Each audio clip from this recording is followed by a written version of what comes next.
Hello ladies and gentlemen, welcome to another video on this channel. In case you didn't know, this is the Minuteman machine. It is arguably the fastest FDM printer out there and featuring a lot of stuff you probably have never seen before, like an air-bearing motion platform or 4 filament feeding into one nozzle. The ultimate goal of this machine is to 3D print a Benchy in less than a minute. And if you have a look over here, this is pretty much the first thing this machine has ever printed. This is the second.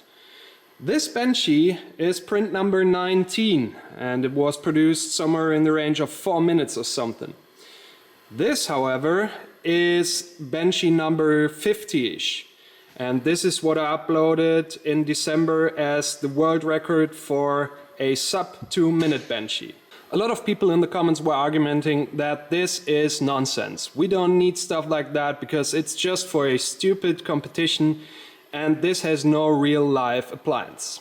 So today I tried to change that. Let us freaking print a sub 2 minute quality Benchy. Usually I take you on a tour, but I know that all of this would have been a mess and wouldn't lead to an enjoyable video. So I did the homework already. What we're going to do today is we're going to print at least 5 Benchies. Sub 5, sub 4, sub 3, sub 2. I'm going to explain everything I found in the process of preparing this experiment. And then I got a big bag of dry ice lined up here. So let us see how far we can push quality sub 2 minutes before we tackle our ultimate goal. We're going to start with an overlay of this sub 5 minute Benchy, which ran 4 minutes 50. And then while this is printing, I'm gonna take 5 minutes to have a look at my progress here. My name is Jan. I build stuff so you don't have to. Da da da da da da da da da da da da.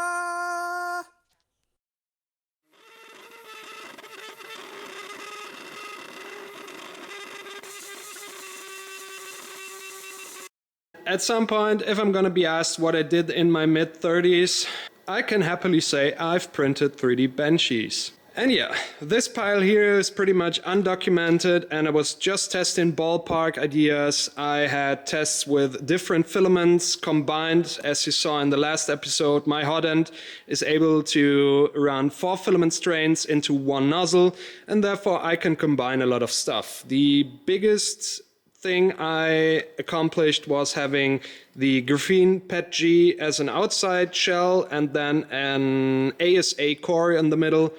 But ultimately there were too many variables I had to test and I will leave that out for a later moment. I also tested different kinds of nozzles. We'll get there in a second why they look odd.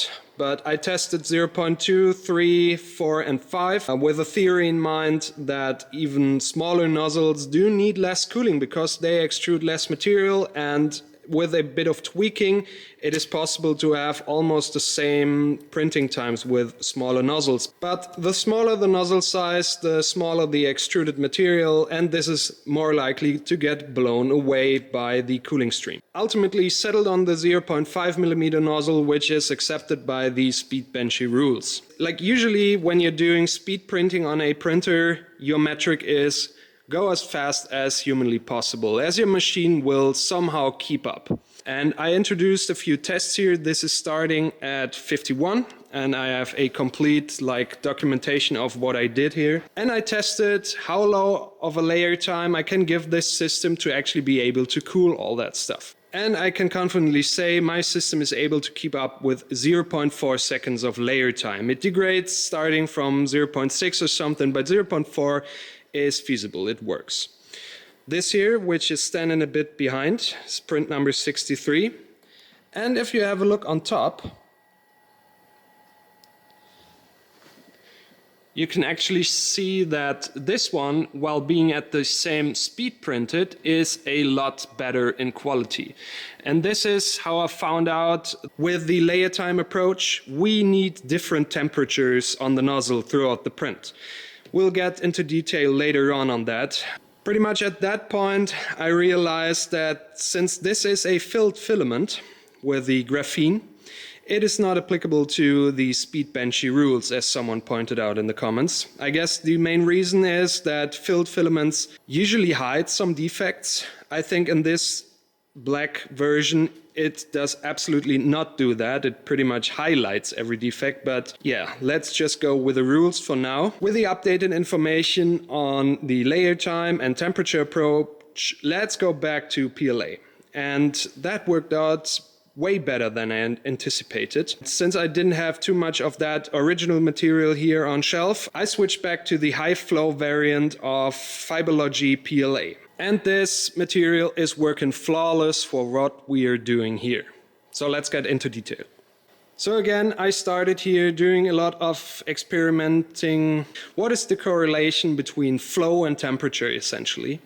This is like my 99th print. I did research some things regarding top layers. As you can see here, this is not being filled all the way when you have a look here at the bottom surfaces as well as this top. I made a sub-test series on how to improve that. There is more cooling, less cooling, there is different kind of infill, there is pressure advance, more or less, there's different accelerations, there's different layer times, etc. So I wanted to know what is influencing the top surfaces. I still haven't figured that out 100%. So basically I want to know, we can print outer walls at 1500 millimeters a second, no problem, but top fill is kind of limiting me at 600-700-ish millimeters per second. Well, yeah, and this is pretty much my preparation for the sub 2 minute run, where I dialed everything in as close as possible. The only thing that's missing is pretty much having that with the added bonus of what we found out early on in terms of cooling. And that is what we're going to do today.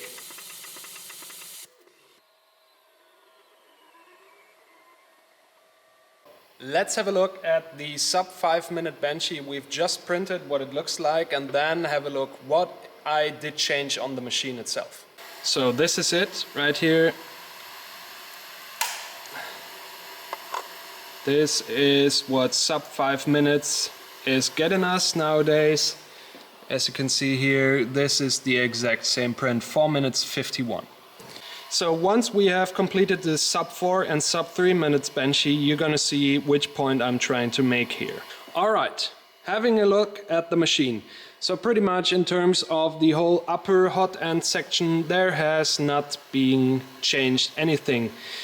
Down here you can see that I removed my stainless steel like heat insulation of the upper hot end part, and in case you didn't know or are new here, this is like 4 Bondtech LGX feeding into this massive copper block, which is a two-sided mold which is being clamped down by all these screws, and then it is feeding down here into the nozzle heater, where actually a pretty standard brass nozzle is being screwed in.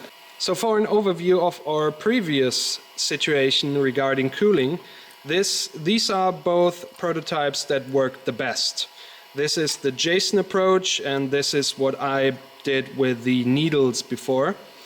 And both of them worked pretty much alright. But what I did find out is that cooling is getting better and better the closer we get to the actual nozzle or the extruded material.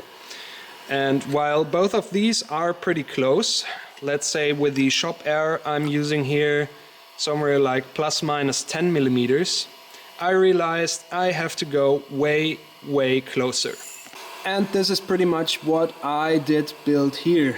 This whole contraption has 2 air inlets for shop air, and then it is just suspended right now. I mean, you know the saying, if it does look stupid but works, it ain't stupid. This is a part I prototyped here on my Formlabs SLA printer in high temp material, and I didn't thought that this would work this long, but I can show you what it is doing here on this part. And as you can see, that small brass tip up here, this is the only thing that we're seeing from the nozzle. These 2 air inlets like circle the air inside of here, and like an air knife, it's gonna blow in the most horizontal air outlet way. It will get as close as possible to the extruded material. And this has been working really good. So here you can see a cut section of that whole thing. This is magnified by a lot. This here is the complete nozzle, and this is our cooling duct. And as you can see here, this is the outlet passage. It is traveling. And while this is not being really intentional, it does create some kind of a swirl down here, so we get like a vortex effect down here at the nozzle, which is really helping to get rid of energy out of the extruded filament. And while we're at it, this part has been built by our today's video sponsor, which is PCBWay. It is SLM printed out of solid stainless steel. Have a look at that beauty of a part. I choose the stainless steel for a number of reasons. So first of all, it is structurally stable and I can like bump it and crash into things and I won't bend it or something. Second of all, stainless steel does have some very good non-stick properties. So eventually material will clump up here and I'm pretty sure I can remove this pretty easily. And the third reason is, as you can see here, we do have contact with our nozzle. And what this part should be doing is to cool down our extruded filament and not the nozzle itself. So we choose this material to have the lowest heat transfer possible from like the cold duct side to the hot nozzle side. The workflow is really easy. You pretty much take your step or STL or whatever file, you go on the PCBWay website, upload those things in here, and you basically get an instant quote. And there's not just like this SLM printed part. In the same package I got this pretty nice looking nylon polyjetted part.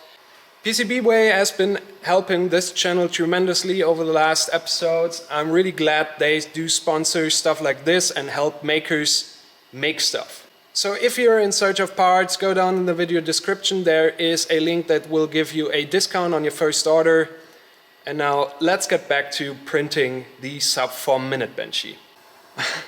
Alright, so sometimes I'm kind of a messy person, but you know, the genius handles the chaos, right? So what you can see here going off from the airline is a magnetic solenoid. And originally I was trying to do some things considering bridging. Since we do have shop air at some kind of an angle coming down, I thought it would be a pretty low-hanging fruit to actually test if it would be beneficial that in the moment we're printing a bridge, we don't have any cooling. And that's why I set this guy in here, controlled it over the main board, and while bridges are being printed, I completely shut it off. And while you can't really do that with a standard radial blower or something, because it does have latency, etc., I can do that with the shop air approach. But it did turn out to be not beneficial. I need the cooling during the printing moves, but now I do have a way of running this with code. So let me plug in M106 here. And 107. So I do get repeatable data from my cooling solution here. Yeah, and then lastly, one thing in terms of mechanicals, I reached out to Sunlu in that case for their like Filadryer S4 unit, because this is pretty much what I need on the machine. This is a filament dryer. And I mean, PLA and PETG are most not that problematic in terms of collecting moisture, but it does make a difference in these materials and especially in all the high-tech materials. They do collect moisture and that brings your print quality way down. This unit is pretty much exactly what I need because it holds 4 spools. It is pretty easy to operate, and since this has also the outlets here for a standard PTFE style push fitting, I can basically integrate that at some point into the machine. I haven't done that yet because I'm still testing and debating how I will do that whole situation up there. But this is something I want to keep all my filaments in some kind of a drying box, and the day before I want to do printing I want to have this on for a few hours to get the most out of my filament, because this is like we're down to the last few percent in terms of the results we're getting. And if we have moisture in a filament, it's gonna cause problems. You will find a link to that exact model somewhere down in the video description. I'm not affiliated with Sunlu, but thank you very much for sending this over free of charge. Alright, this is my slicing profile. We're gonna talk briefly about some settings and then I'll show you what made the biggest improvement after all here. So basically what you can see here is a, right now, sliced 4-minute 9 benchy. This is pretty much the sub 5 we've printed just the other minute. And as you can see, this has pretty much been limited to 1.5 seconds of layer time. This is pretty much what that looks like. You can see there are a few things that are faster than 0.5. This has to do with the minimum printing speed we do have set in here. It basically limits it from slowing the print down even more. And then on top here for the chimney, I do have a modifier up here in this region that gives it a solid speed no matter what the other settings do look like. In terms of speed, we're running conservative first layer values, and then we have to dial it back a few notches to get sub 2 minutes, but this is essentially what I'm running here. But this is just maximum values. These speeds are only reached for the deck surface parts here where layer time doesn't influence it, where we can't print the layer in less than 1.5 seconds. If you have a look at the resulting speeds here, you can see that pretty much here in this whole area we are running 125 to 200 millimeters a second, and then there's only a few regions where we actually reach the 800, which is this part down here. So in order to slice a sub 4-minute benchy, I'm just gonna go and have this minimum layer time set to 1 second. I know I can pretty confidently do that, and if we then have a look at speeds, you can see that this has gotten a bit more yellow and orange and red regions, so basically our whole speed throughout the print is upped by a bit. But still, we do maintain here at the pillar section, we do maintain 125 to 200 millimeters a second, and that represents in the layer time. As you can see here, this greenish color is the 1 second. We just have extended layer times here of 2.7 seconds in the deck area. And this whole situation does improve a lot of things. So we can have pretty much dialed in quality throughout the whole print if our printer is able to keep up with the print speeds. The other bottleneck is cooling. We can pretty much eliminate that by having a set amount of layer time. But this raises another problem, and this is volumetric flow. If you have a look at the resulting benchy here, we can see that we have a range from 138 cubic millimeters a second, this is just for a sub 4-minute benchy, all the way down to 15. And it will be a pain in the butt having real high flow and real low flow all with the same temperature. That is not going to happen.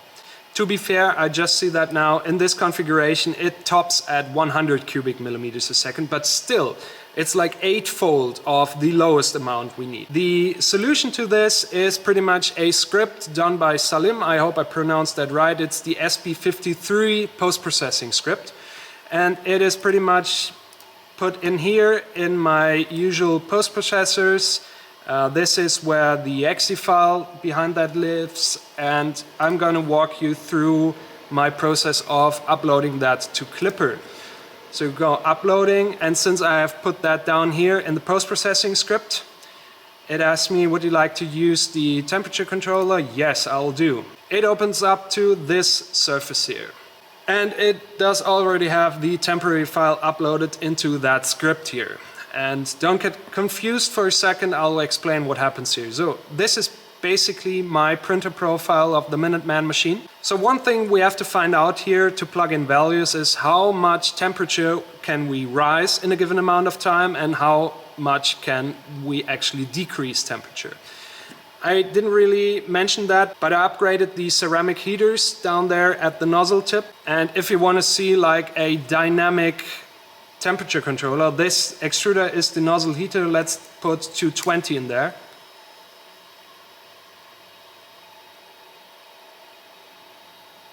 So as you can see, it's going pretty fast, and also the same, I mean, the PID control is set to have cooling on.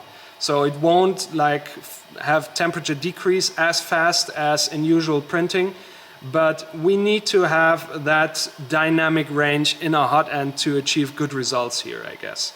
What you will see here is an analysis of what our flow in our Benchy print actually is.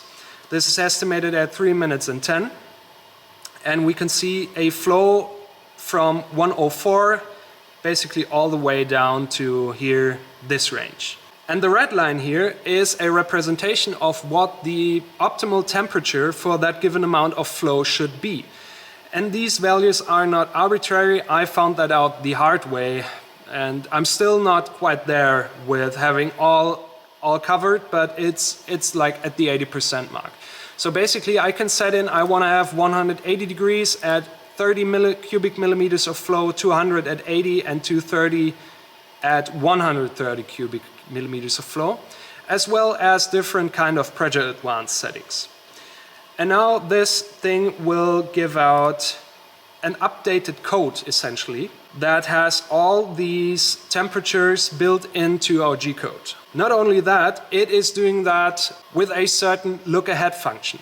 So basically, if you want to have like 210 degrees at the nozzle and you dial it in right at the moment you need it, it won't be able to catch that temperature up. So this is why these temperature rise and fall values are interesting, because it will like have that looked ahead and given at the right temperature, the right move, that the PID control is able to get to that temperature at the right time we actually need it. And now this has a different feature which is interesting for all of you guys that are faced with the problem I don't have here on this machine. I can pretty much run all the flow I want to have on this hot end. It tops out at 400 cubic millimeters or something like that. There is no way I will ever use that on a Benchy print, but in case you're still running expensive hardware and like you're being topped out at 60 or something cubic millimeters a second, then this script is also very great for you, because what it does is you have this slider up here. If you leave it all the way here to speed, it won't change a thing. Let's go all the way to quality, hit that button up here. And what it does is actually get all the speeds also reconfigured. So all the feed rates in the G-code are being overwritten. And what you can see here, with just 31 seconds of added printing time, we got our maximum flow from 104 all the way down to 64. And this has basically smoothed out all the extrusion moves during the print, which makes it way more easy for the PID control to get to the right temperature and for hot ends in general to keep up with the requested flow. So this has been a lot of talking, but this is the sole greatest improvement I've made in terms of speed printing here. This has given me so much room to play with, and I could dial in things I couldn't do beforehand with the slicer itself. There is certainly just a lack of things. And I know in Danger Clipper there is also something like that included, but I just wanted to have a peek in here, and I didn't want to like wipe my whole controller, etc. But this is a pretty neat tool, and I talked a lot with Salim over Discord, and he's been developing that tool to run on basically also Linux and Mac based. So I'll put a link to the GitHub down there, and then you can basically download that for yourself. I think it should pretty much run on all existing printers that use standard M codes for setting temperature, etc. So what we're going to do is just hit save print, and then it will just be uploaded to Clipper.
Alright, as you can see, this finished in 3 minutes 47.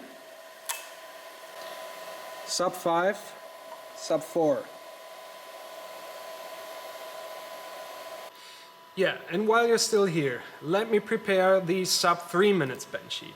And this is pretty much be done by a 0.7 second layer time. This will get me 2 minutes 37 as an estimate.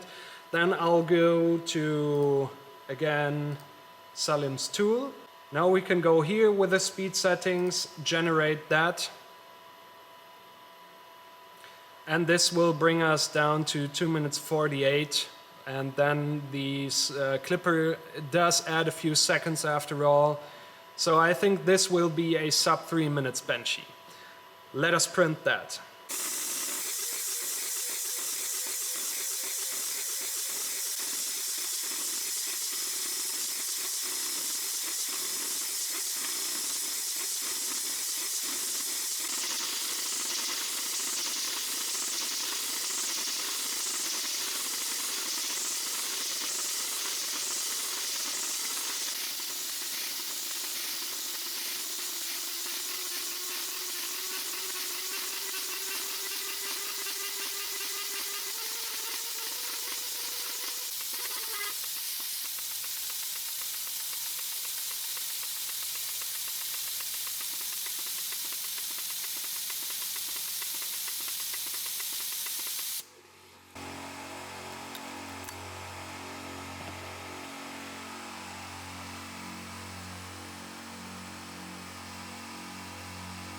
Alright, let's do a challenge.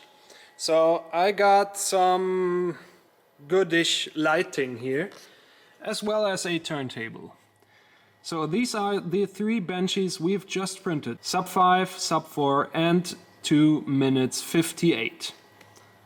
Try to find out which one is which.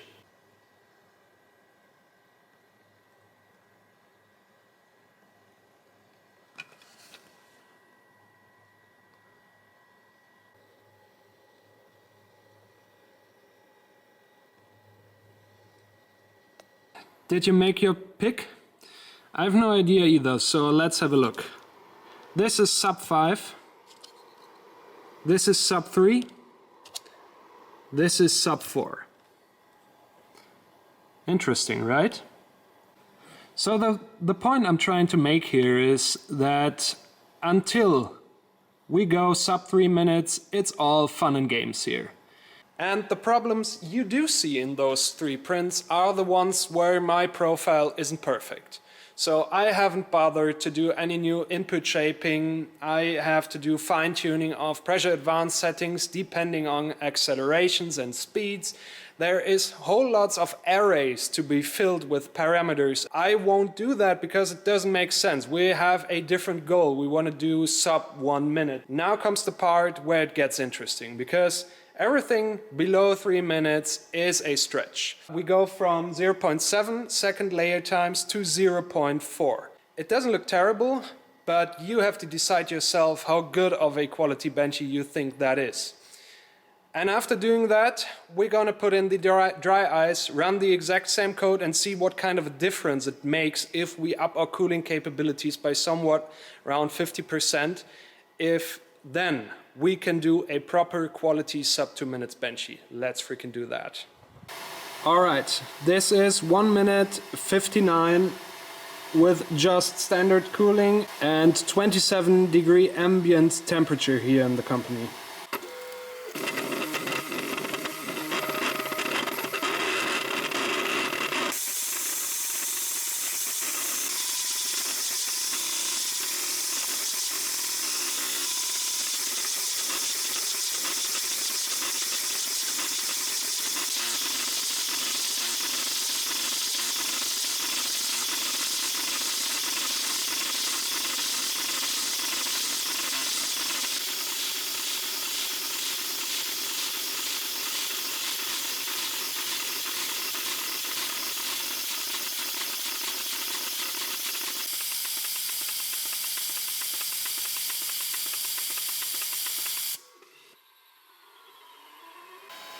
So it's really interesting to see. Simply having like 6 or 7 degrees more here in the shop, what kind of a difference this makes. I mean, for a 2-minute, 3-second print, this is far away from bad. But also you can see these overhangs are not crisp anymore. We do have some problems down here. This is the seam line, so it kind of has trouble starting there. And then if we have a look at top fill, you can see there are a few gaps here and there. There is a hole inside of here, and then a bit of the lower part of the chimney is missing. So what I'm really curious is if we put in the dry ice and make this system in terms of cooling a lot more capable, can we surpass the 0.4 second layer time? Because I think this is solely a layer time and therefore cooling issue. If you have a look at here, some points in here, these surfaces are looking quite nice, but it's just the extrusion doesn't have time to cool before the next layer is applied. So let me build the whole cooling thing up here. Let's fill it with dry ice. I think I have one attempt left for today, and then I have to go home for now. But I do think I have enough dry ice to run another test tomorrow. So let's see, let's get a baseline for a sub 2 minute dry iced benchy. I've just seen that my prototype here has cracked. This has been on here for weeks, but yeah, maybe I just have like 1 or 2 last prints in here before we switch to the stainless steel one. So before you ask, why am I putting dry ice in here? While the liquid nitrogen we tested as well has way more cooling capabilities, because this one was way more predictable. When minus 120 degrees Celsius air hit the print, there was no layer adhesion anymore. The whole PID control was being thrown off badly. This one here did seem to work a bit more reliable. So that's why I'm going with this here, and according to my calculations, this has, because there are 2 things happening. First off, we're increasing the temperature delta between our cooling media and whatever we're trying to cool. And also we're increasing the density of the air that is flowing around our extruded material. And both of these should come around to like 60% increase in cooling. So let's have that in here for a second to cool down and just hit print with the same settings as before. And I know also a few people pointed out that I should be filling this with acetone or another type of alcohol to like submerge the coil even more, but I think the temperatures we reach in here are way more than sufficient, and everything below will just create problems out of nowhere. So let's just see what happens. So I think this has cooled down enough. If this part makes it at all, I'm pretty impressed. This has been withstanding up to 240 degrees of nozzle temp for quite some time, for just being SLA printed. So let's just go. I have no idea what happens.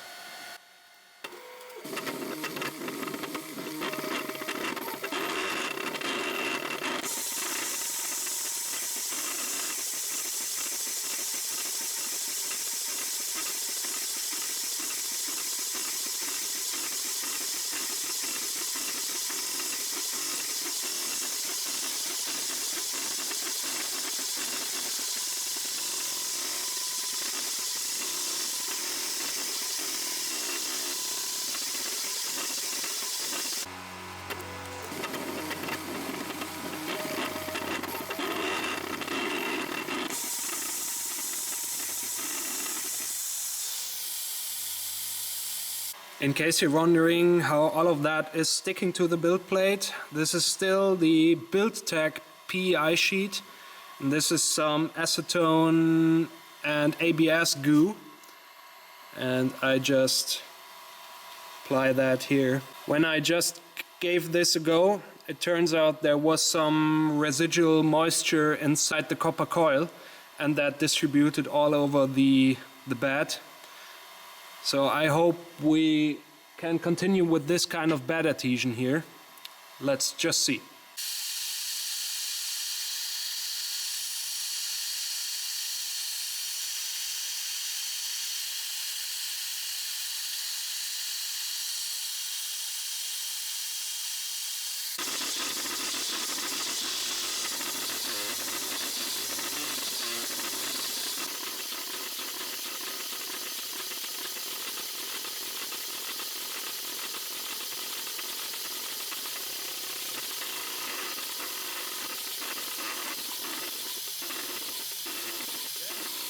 As you've seen, we got again problems with bed adhesion, and if I'm having a look at prints, this is the one before. This is basically not rocking. This is without dry ice.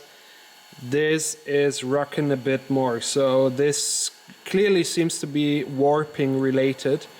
I have no idea what our aluminum cylinder down there, or the disc I should better say, is doing, what kind of warpage this thing is going through.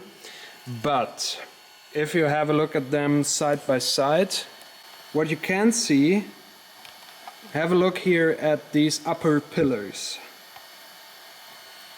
There is a lot of difference between those. So we are on the right track. There are certain other regions where you can see the benefits of colder cooling as well.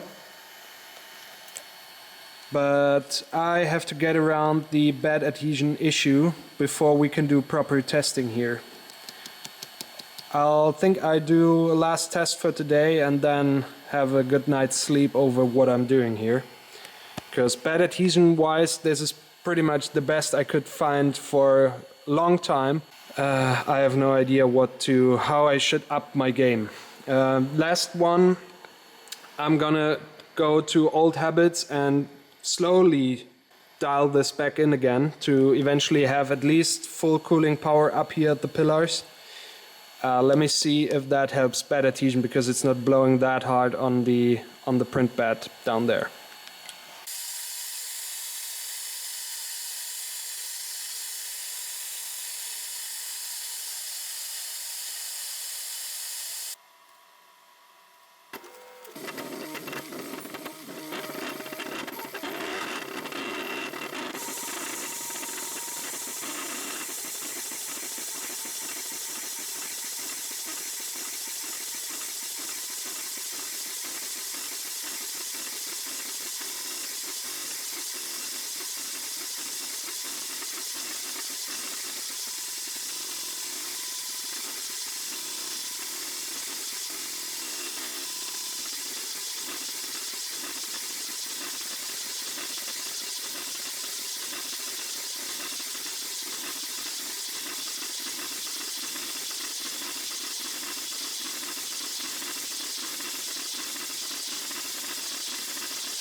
So there you have it.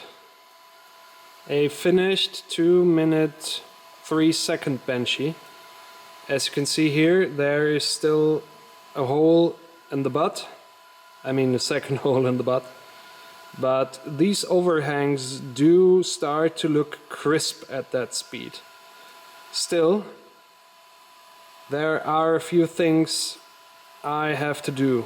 Judging by just the color, we have to do some dialing on the temperatures throughout the whole print, because this is messing with the PID control and we just have to do different temperatures, I guess.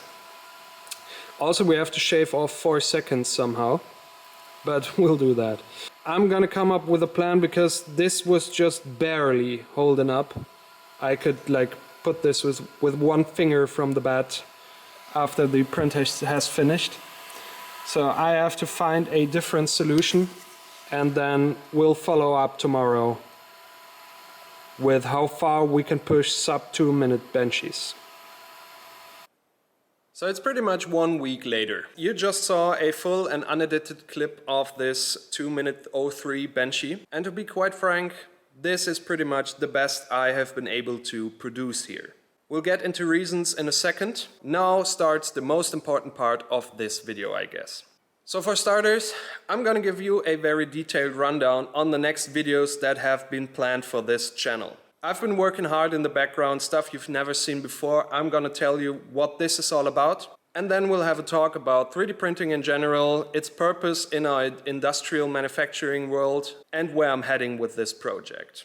So first off, we've already filmed a shop tour a few months back during a Discord meet, actually here in the company. So if you want to be part of that in the next year, join the Discord, join my Patreon site, and you will get a notification once that is being planned again. If this or one of the next videos gets somewhere in the range of 5K likes, I'll drop that video. I never ask for any of this stuff, but now is a great opportunity to help push this video. The second major thing concerns this hot end.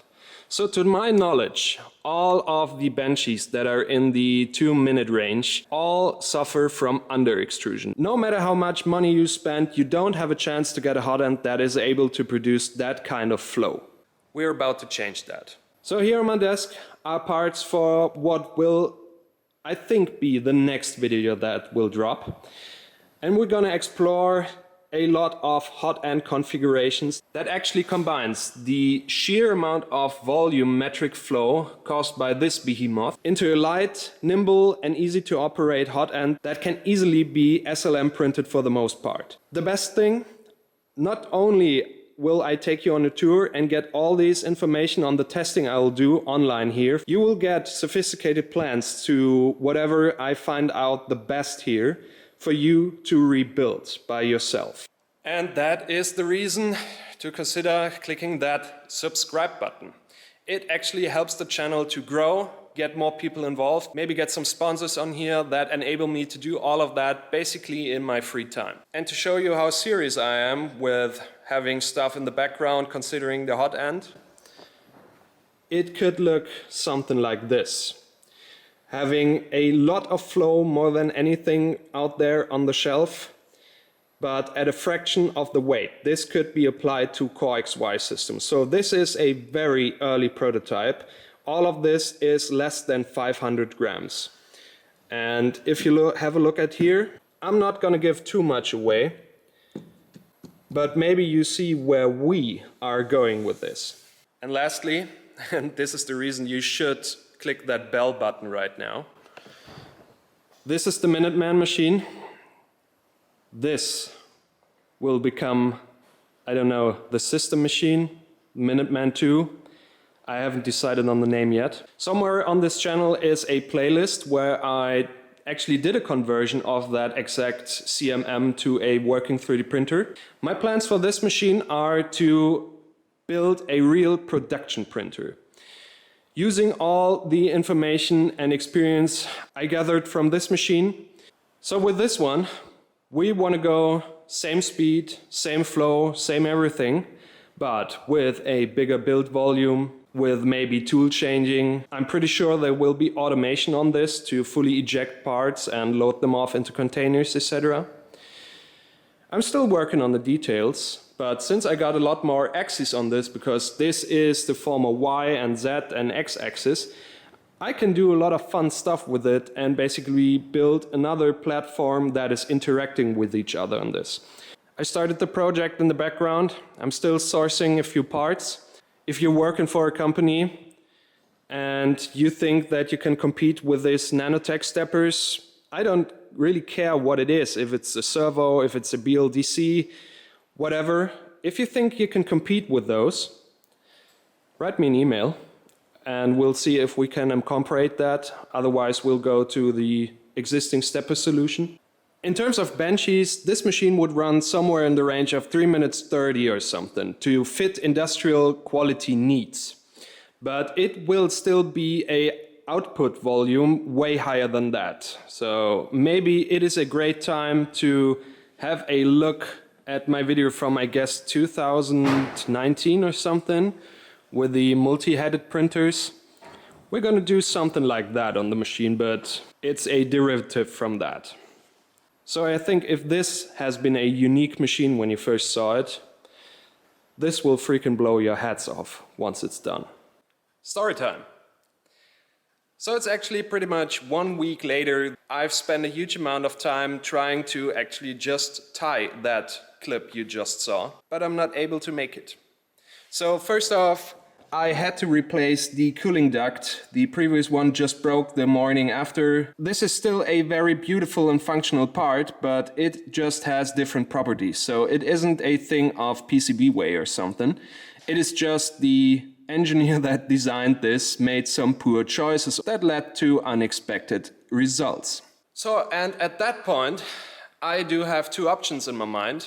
First would be to just follow my instinct and go brute force at solving all the problems, reprinting my prototype, improving it in the process, then sitting here in the company, which is 30 degrees right now, and that is making a huge difference, and just try to get the quality of that 2-minute benchy to a point where I'm satisfied with it. And I know myself, this will take me days and days, and I don't have the time for that. And also, I think it doesn't make any sense right now. We're gonna come back at this for sure, because we got like a minute to shave off of that, but we have to find completely different solutions to the problem, and we'll figure it out eventually.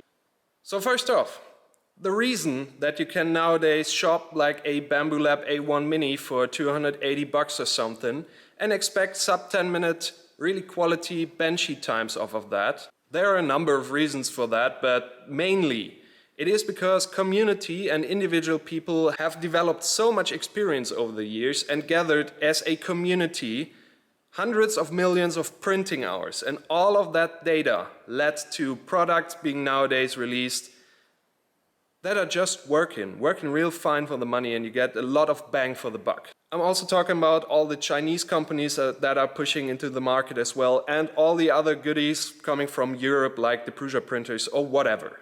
Basically today, you can shop pretty much any 3D printer and expect really good results. It's just the last few percent where they differ. And the point I'm trying to make here is pushing quality and speed, which has been one of the main developments over the last years, just takes people to throw shit at the wall and see what sticks.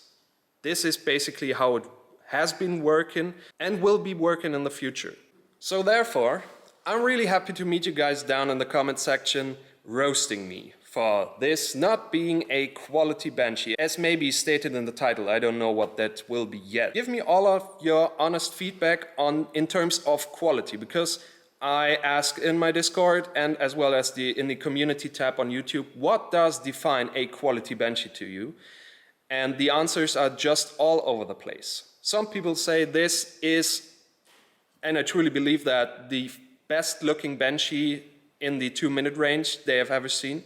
At this point, I'm confident to say that I signed this myself, this statement, but there is still so much to do in order to make it like appeal to everyone. Not just the people, the making community that knows how much of an achievement that is, but to make sure that all the consumer people are also liking this as a quality thing. So to state the obvious, it's not only the speedboat race that I'm after here. Of course, this is a great opportunity to engage with the community and have a solid goal to compare to each other. But also, of course, we want to make 3D printing viable for industry.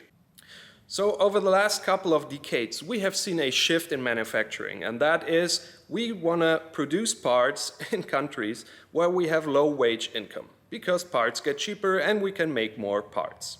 But we're also getting the bill for it. You know, when we were younger, we were able to go into a village or city or town or whatever and basically get all the things we need for our daily life. We could acquire them, we could get them repaired or get some information about them, whatever.